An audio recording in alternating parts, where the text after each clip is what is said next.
amis, bonjour Shavua Tov. Nous voilà cette semaine Parashat Korach. Et évidemment, Shabbat Parashat Korach, cette année, nous sommes à la veille de Gimel Tammuz, le 3 Tammuz, qui va tomber dimanche, si Dieu veut. Des milliers de Juifs du monde entier vont aller pèleriner chez le Rabbi à New York.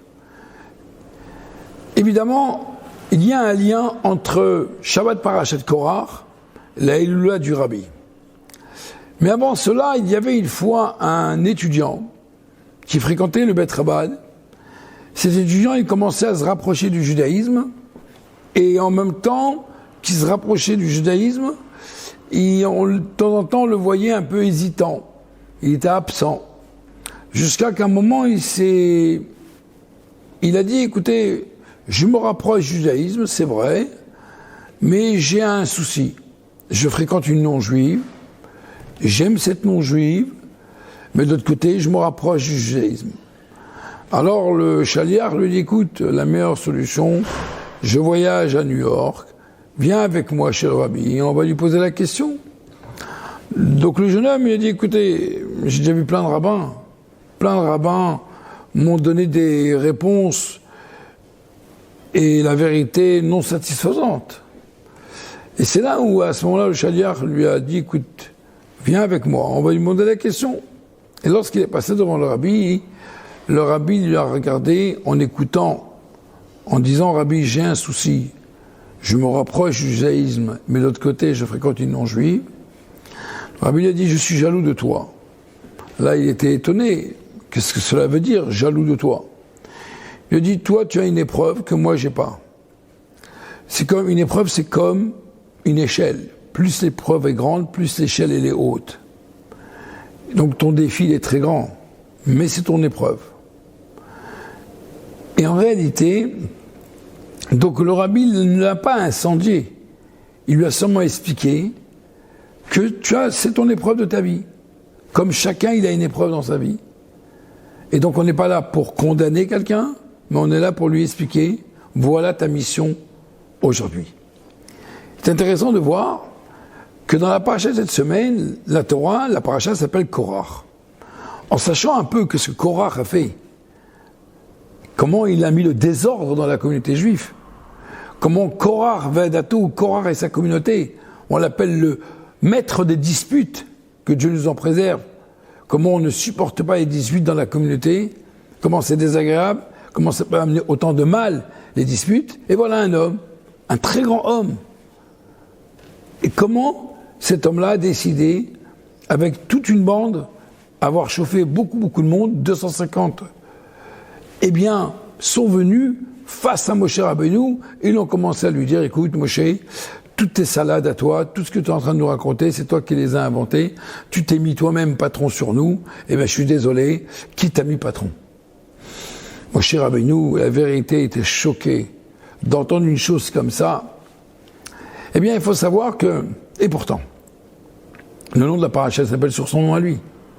La moindre des choses, quand quelqu'un y met le désordre, eh bien, finalement, on devrait l'effacer, on devrait l'ignorer, ne même pas rappeler son souvenir. Et pourtant, la paracha s'appelle Korach. Rabbi souligne qu'en vérité, Korach, quelle était son inspiration? L'inspiration de Korach était celle de vouloir de devenir Kohen Gadol. À croire, Kohen Gadol est une mission, est un mérite, c'est une envie, un plaisir, une envie de se rattacher, d'être dans un niveau très élevé, être au temple. L'envie de Korach. C'est la raison pour laquelle il a fait ce désordre. Il a fait le désordre parce que lui aussi il a envie d'avoir ce job. Mais il faut savoir que Dieu a désigné certains hommes pour être Kohen Gadol, Cohen, Lévi, Israël, Rabbi. Dieu, il a décidé chacun d'être un homme, chacun d'être une femme. À un moment, il fait jour, à un moment, il fait nuit. Alors, à ce moment-là, c'est la raison pour laquelle que Korach, la paracha n'est pas là son nom, parce qu'on regarde le côté positif de son inspiration. Évidemment, le côté négatif, c'est de ne pas avoir accepté, du moins de se rebeller de ce que Dieu a décidé. Mais l'inspiration était quand même positive, de vouloir être des Kohanim. Pourquoi? Parce qu'au moment du don de la Torah, Dieu lui-même nous a dit « Et vous serez un peuple de prêtres ». Donc le peuple juif est un peuple de prêtres. Mamlechet Kohanim, un peuple de prêtres consacré, réservé à la sainteté. Donc évidemment, lui, il s'est déjà préparé à la venue du Mashiach. Mais aujourd'hui, chacun il a son job, chacun il a sa mission, chacun il doit faire son travail. De là, on comprend que le lien avec Gimel Tammuz, de la même manière que Moshe Rabbeinu a voulu au début lui expliquer, et il lui a expliqué, gentiment, de bien comprendre les choses avec beaucoup d'amour. Ce que le Rabbi lui-même a fait pendant toute sa vie, jusqu'à aujourd'hui, on voit dans les lettres, comment le Rabbi a montré de l'amour envers chaque juif. De manière que quand il entendait un souci, ce n'est pas un souci aux juifs, mais c'était son propre souci. Il prenait à cœur chaque problème, chaque question qu'on lui posa. Il prenait à cœur et il était concentré à la personne comme il n'y avait rien autour de lui. C'est ça la force d'un rabbi.